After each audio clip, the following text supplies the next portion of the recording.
एक महिला दरोगा एक शहर में आती है अपने किसी काम के लिए। वहाँ पर वो स्टेशन से बाहर निकलती है काम को करने के बाद और एक ऑटो वाले को हाथ देती है। लेकिन जैसे ही ऑटो वाला वहाँ पर आकर ऑटो रुकता है और एकदम से महिला दरोगा को देखता है तो देखने के बाद एकदम से उसकी आंखों में आंसू आ जाते हैं और वह ऑटो से निकलकर महिला दरोगा के पैर पकड़कर रो रो कर उससे माफ़ी मांगने लगता है। अब वहाँ पर आसपास जितने भी लोग खड़े हुए थे वह ये नज़ारा देखकर पूरी तरह से हैरान हो गए थे और सोचने लगे थे कि ये महिला दरोगा ने शायद इसका चालान वगैरह काट दिया होगा, तो इसी वजह से यह इस तरह से हाथ जोड़कर रो रो कर इससे माफ़ी मांग रहा है। लेकिन जब लोगों को सच्चाई पता चलती है तो उसके बाद लोग बड़े ही हैरान हो जाते हैं। कौन थी वह महिला दरोगा और किस वजह से ये ऑटो वाला उसके पैर पकड़कर उससे रो रो कर माफ़ी मांग रहा था? पूरी सच्चाई के बारे में जानने के लिए वीडियो को अंत तक जरूर देखें। केरल के अंदर एक शिवानी नाम की लड़की रहा करती है जो कि मिडिल क्लास परिवार से बिलोंग किया करती है। लेकिन शिवानी परिवार की छोटी बेटी है और उसके माता पिता और एक उसका जो बड़ा भाई होता है वो लोग उससे बहुत ज़्यादा प्यार किया करते हैं। शिवानी ने फिलहाल अपनी स्कूली पढ़ाई कर ली है और स्कूली पढ़ाई करने के बाद वह एक कॉलेज में एडमिशन लेती है और वहाँ से अपनी ग्रेजुएशन करने लगती है। लेकिन ग्रेजुएशन के अंदर शिवानी को एक आकाश नाम का लड़का मिलता है और जो शिवानी होती है वह उस आकाश नाम के लड़के से प्यार कर बैठती है। अब यहाँ पर जो आकाश होता है उसके परिवार के पास अच्छा खासा रुपया पैसा था, तो उसके परिवार वालों को पैसों का काफी ज्यादा घमंड था। इसके बाद जब शिवानी और आकाश को एक दूसरे से प्यार हो जाता है तो दोनों एक दूसरे के साथ काफी अच्छा समय बिताते हैं। और उसके बाद जब उनकी ग्रेजुएशन कंप्लीट होने में 1 साल की कसर थी तो उसी समय यहाँ पर जो आकाश होता है वो कहने लगता है कि शिवानी, मैं तुमसे शादी करना चाहता हूँ। अब इस बात को सुनकर यहाँ पर जो शिवानी होती है वो कहने लगती है कि शादी करनी है तो बेशक से शादी कर लो, लेकिन मैं अपने घर वालों की मर्जी के खिलाफ शादी नहीं करूंगी। अब इस बात को सुनकर यहाँ पर जो आकाश होता है वो कहता है कि कोई बात नहीं, मैं अपने घर वालों से बात करता हूँ और तुम अपने घर वालों से बात कर लो।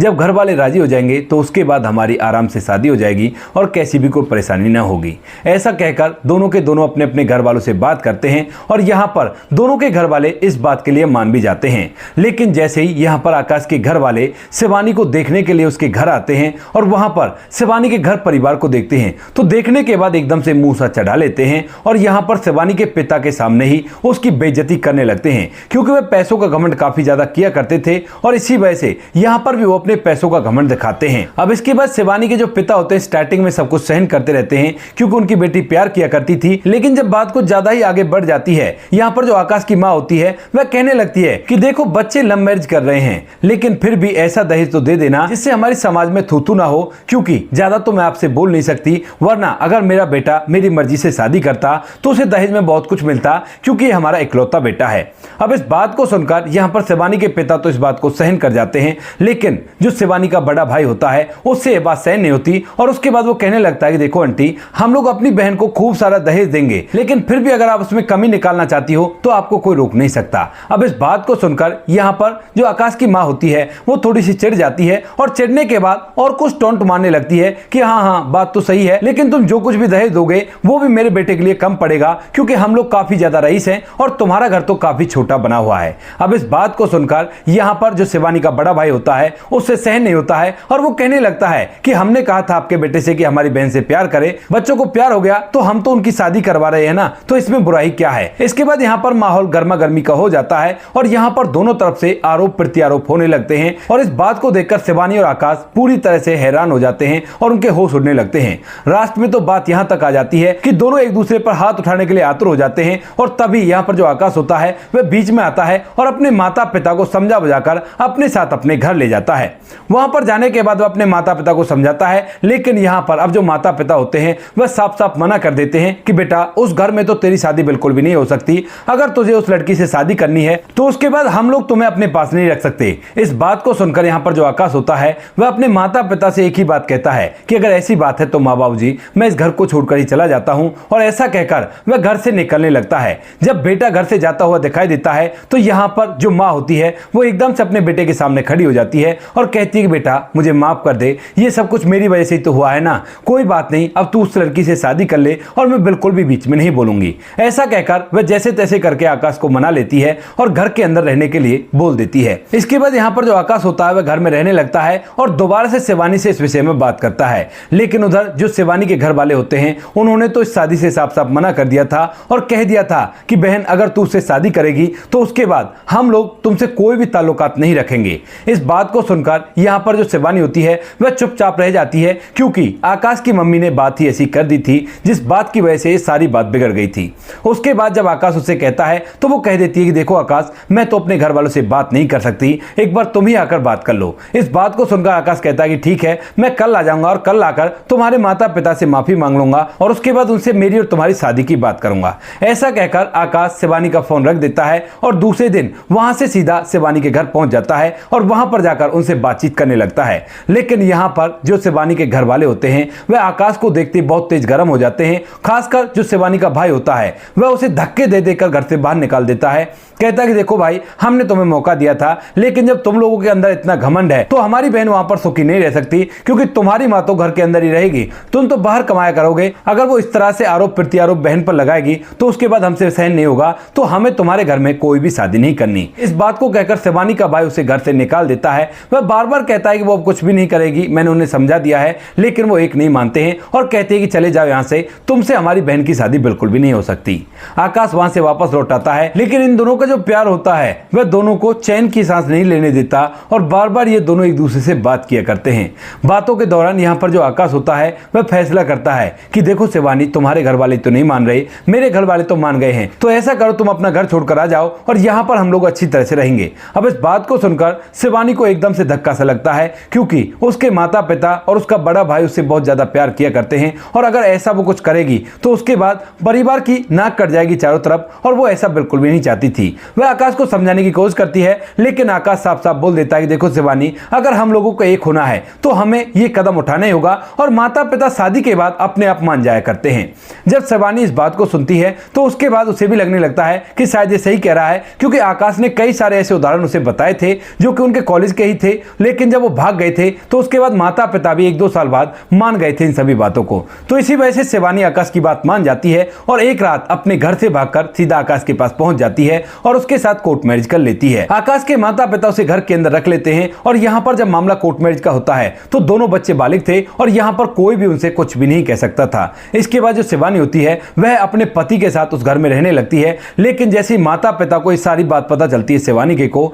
तो उसके बाद उन्हें बड़ा ही बुरा लगता है। यहाँ तक कि जो शिवानी का बड़ा भाई होता है वो तो ये तक कह देता है, जब उसके यार दोस्त उससे कहते हैं कि तेरी बहन तो किसी लड़के के साथ भाग गई, तो वो कहता है कि वो हमारी बहन ही नहीं थी और आज से वो हमारे लिए मर चुकी है, हम उससे कोई भी ताल्लुकात नहीं रखना चाहते, क्योंकि पूरे परिवार ने उसे अच्छी तरह से समझाया था कि कोई बात नहीं, उस लड़के से तुम्हारी शादी नहीं होगी और किसी और लड़के से तुम्हारी शादी करेंगे। लेकिन उसके बावजूद भी जो बहन होती है उसने चारों तरफ उनकी बदनामी करवा दी है। इसके बाद धीरे धीरे कुछ समय बीतता है, लेकिन समय के साथ साथ यहाँ पर जो आकाश की माँ होती है उसके अंदर का जो जहर था वो बिल्कुल भी शांत नहीं हुआ था और इसके बाद वह शिवानी को तरह तरह से परेशान करने लगती है। लेकिन जब वह शिवानी को परेशान करती है तो यहाँ पर शिवानी आकाश से बोल देती है, और जब आकाश अपनी माँ से कहता है कि माँ तुम ऐसा कह रही थी, तो वो साफ साफ मना कर देती है, यानी कि वो कैसे भी करके इनके रिश्ते को टिकने नहीं देना चाहती। इसके बाद धीरे धीरे कुछ समय बीतता है, शिवानी सभी बातों को सहन करती रहती है, क्योंकि आकाश ने उससे कह दिया कि तुम चिंता मत करो, माँ के कहने से कोई फर्क नहीं पड़ता, मैं तो हूं ना, मैं तो तुम्हें समझा करता हूं ना, तो तुम कैसे भी परेशान मत हो। इसके बाद धीरे धीरे समय बीतता है और समय के साथ साथ यहाँ पर जो शिवानी होती है वह गर्भवती हो जाती है। इसके बाद धीरे धीरे डिलीवरी का समय आ जाता है और शिवानी ने एक लड़के को जन्म दिया था। उस लड़के को पाकर आकाश भी बड़ा ही खुश होता है और यहाँ पर घर के अंदर भी खुशियों का माहौल बन जाता है। लेकिन जैसे ही यहाँ पर शिवानी को लड़का होता है तो उसके बाद माँ को न जाने क्या हो जाता है आकाश की को, और उसके बाद वह और भी ऐसी वैसी बात करने लगती है जिन बातों से कैसे भी करके वह शिवानी को घर के अंदर बर्दाश्त नहीं कर सकती। धीरे धीरे करके वह दोनों पति पत्नी के बीच में दरार डालने में कामयाब हो जाती है और एक दिन इस बात का सबूत अपने बेटे को दिखा देती है। दरअसल यहाँ पर जो आकाश होता है उसकी नौकरी लग गई थी और वह बाहर नौकरी करने के लिए जाया करता था। लेकिन यहाँ पर जो आकाश की माँ होती है वो कहती है कि बेटा तेरी पत्नी तो दिन के समय बाहर जाया करती है और तू पूछता नहीं है कि वो कहाँ जाया करती है। अब आकाश जब शिवानी से पूछता है तो वह साफ साफ मना कर देती है और कहती है कि ऐसा कुछ भी नहीं है। लेकिन यहाँ पर जब तक बाहर जाने की बात होती है तो कोई कैसी भी बात नहीं होती है। लेकिन उसके बाद एक दिन जब आकाश रात की ड्यूटी पर होता है तो उसकी माँ का फोन उसके पास जाता है और वह उसे फौरन से घर आने के लिए कहती है। आकाश पूछता है कि माँ क्या हुआ, किस वजह से तुम घर बुला रही हो, तो उसके बाद वो कहती है कि बेटा तू सवाल जवाब मत कर और फौरन से घर आ जा, तुझे कुछ दिखाना है। अब जैसे ही आकाश वो अपनी ड्यूटी से वापस घर आता है तो माँ बार बार अपने बेटे से फोन पर बात कर रही थी और जैसे ही बेटा अपने घर वाली गली में घुसता है तो यहाँ पर उनके घर से एक जवान लड़का निकलता है जिसकी बाइक उसके बाहर खड़ी हुई थी घर के, और एकदम से वो बाइक पर बैठकर वहां से फरार हो जाता है। जैसे वो लड़का निकला था तो यहाँ पर जो माँ होती है वो कहने लगती है, बेटा देखा तुमने ये कौन हमारे घर से निकल कर गया था, इसे तेरी पत्नी ने घर के अंदर बुलाया था और जब ये बाहर निकल गया तो उसके बाद देखो ताला भी लगा दिया है। अब हम तो इसीलिए नहीं कहते कि तुमने लव मैरिज की है, वरना ये सब ठीक थोड़ी ना है, रात के समय अगर कोई और इसे देख लेगा तो बहुत ही गलत हो जाएगी। ऐसा कहकर वो उसे पूरी तरह से बहका देती है और इसके बाद आकाश को भी ये महसूस हो जाता है कि शायद उसकी पत्नी गलत चल रही है। इसके बाद यहाँ पर आकाश रात के समय अपनी पत्नी से लड़ाई करता है और रात में ही अपनी पत्नी को उसके बच्चे के साथ घर से धक्के देकर बाहर निकाल देता है। पत्नी पूछती है कि क्या हुआ, किस वजह से तुम ऐसा कर रही हो, लेकिन यहाँ पर वो कहते हैं ना कि बार बार किसी को कोई बात सुनाई जाए तो उसके बाद उसके समझ में वो बात आ ही जाती है और माँ की ये चाल काम कर गई थी। इसके बाद जो आकाश होता है दरवाजे को बंद करता है और कहने लगता है कि आज के बाद मुझे अपनी शक्ल मत दिखाना। ऐसा कहकर आकाश अपने घर के अंदर चला गया था और इधर जो शिवानी होती है वो काफी देर तक तो दरवाजे पर रोती है, लेकिन फिर बाद में वो अपने बच्चे को लेकर वहां से चली जाती है। इसके बाद वह सीधा अपने मायके जाती है, लेकिन मायके जाने के बाद भी वहां पर उसके घर वाले उसे दरवाजे से धुतकार कर भगा देते हैं। कहते हैं कि यहां पर इस देहरी के अंदर घुसने की जरूरत नहीं है, क्योंकि तुमने जो कुछ भी किया है उसकी वजह से हमारी चारों तरफ बदनामी हो गई। दोस्तों अब जो शिवानी होती है वो पूरी तरह से हैरान और परेशान, क्योंकि पति ने उसे धक्के देकर निकाल दिया और यहाँ पर जो उसके मायके वाले हैं वो उसे रखने के लिए तैयार नहीं है। तो इसके बाद शिवानी मजबूरी में ऐसे ही रोड किनारे अपना समय व्यतीत करती है और जैसे दूसरे दिन की सभा होती है तो सुबह सुबह अपने लिए इधर उधर रोजगार ढूंढने लगती है। शिवानी को पता है कि अगर वो काम नहीं करेगी तो उसका बच्चा भूखों मर जाएगा और वह भी भूखी मर सकती है। तो इसी वजह से जो शिवानी होती है वह इधर उधर काम ढूंढती है, तो उसे एक जूस वाले के पास काम मिल जाता है और वह दिन भर जब उसके यहाँ पर कांच के गिलासों को साफ करती है तो शाम तक उसे इतने पैसे मिल जाते हैं जिससे वह अपने और अपने बच्चे का पेट भर सके। धीरे धीरे समय बीतता है और समय के साथ साथ यहाँ पर शिवानी अपने बच्चे के साथ वो सारे काम करती है जो उसे शायद नहीं करने चाहिए थे, क्योंकि यहाँ पर शिवानी कभी फेरी भी लगाया करती है तो कभी ठेला भी लगाया करती है। जैसा काम उसे मिल जाया करता उस काम को किया करती और एक किराए के कमरे में अपने बच्चे के साथ रहा करती। उसने वो शहर छोड़ दिया था जिस शहर के अंदर वो पली बड़ी थी, ये तो दूसरे शहर में आकर ये सारा काम कर रही थी। लेकिन जब शिवानी इन कामों को करने के बाद भी अच्छे से जीवन नहीं जी पाती है तो वह सोचने लगती है कि ऐसे नहीं होगा, मुझे कुछ ना कुछ करना होगा। और इसी वजह से जो शिवानी होती है अपनी पढ़ाई लिखाई को दोबारा से चालू करती है, जहां से उसने छोड़ा था वहीं से स्टार्ट करती है और उसके बाद दिन रात मेहनत करने लगती है सरकारी नौकरी प्राप्त करने के लिए। जो भी फॉर्म निकला करता शिवानी उसी को भरा करती और तभी अचानक से पुलिस के दरोगा के फोन निकलते हैं और यहाँ पर जो शिवानी होती है उस फॉर्म को भर देती है, क्योंकि उसके पास सारी क्वालिफिकेशन थी। शिवानी उस फॉर्म को भरती है और अच्छी तरह से टेस्ट में परफॉर्म करती है, तो उसके बाद जो शिवानी होती है वह महिला पुलिस में दरोगा बन जाती है। इन सभी बातों में लगभग उसे 10 साल हो गए थे और 10 साल बाद वह पूरी तरह से दरोगा बनकर अपने बच्चे के साथ अपने जीवन को अच्छी तरह से जीने लगती है। शिवानी ने बच्चे का एडमिशन अब अच्छे से स्कूल में करवा दिया है और वह ड्यूटी करके अपने बच्चे का अच्छे से ख्याल रखा करती है। लेकिन तभी एक दिन शिवानी को अपने उसी पुराने शहर में एक थाने में किसी काम से जाना पड़ता है और वहां पर जाकर जैसे उस काम को करने के बाद दोबारा से यहां से बस स्टैंड तक के लिए ऑटो पकड़ती है। तो उसी दौरान जो ऑटो वाला आता है वह जैसी शिवानी को देखता है तो अपने ऑटो को वहीं पर बंद करता है और उतरकर उसके पैर पकड़कर रो रो कर उससे माफी मांगने लगता है। अब शिवानी जो कि पुलिस की ड्रेस में थी और यहाँ पर आसपास जो लोग होते हैं वह शिवानी को देखकर सोचने लगते हैं कि शायद इसने इस ऑटो वाले का चालान वगैरह काट दिया है और इसी वजह से ऐसा कह रही है। शिवानी भी लोगों की नजरों को देखती है और यहाँ पर पुलिस थाने के अंदर से भी कुछ लोग बाहर आ जाते हैं और जैसे ही वो ये देखते हैं कि यहाँ पर ऐसा कुछ हो रहा है तो वह शिवानी से कहने लगते हैं कि क्या हुआ, इस गरीब आदमी ने ऐसा क्या कर दिया जो तुम ऐसा कर रही हो। तो यहाँ पर जो शिवानी होती है वह सभी को सच्चाई बताने लगती है। दरअसल ये जो ऑटो वाला था यह और कोई नहीं, उसका वही पति आकाश था जो कि अच्छी खासी नौकरी किया करता था और उसके पास रुपया पैसा भी काफी था। लेकिन जब आकाश ने शिवानी को धक्के देकर घर से बाहर निकाल दिया था और शिवानी उस शहर को छोड़कर दूसरे शहर में आकर रहने लगी थी, तो उसी दौरान यहाँ पर आकाश को पूरी सच्चाई पता चल जाती है। क्योंकि एक दिन जब माता पिता आपस में बात कर रहे थे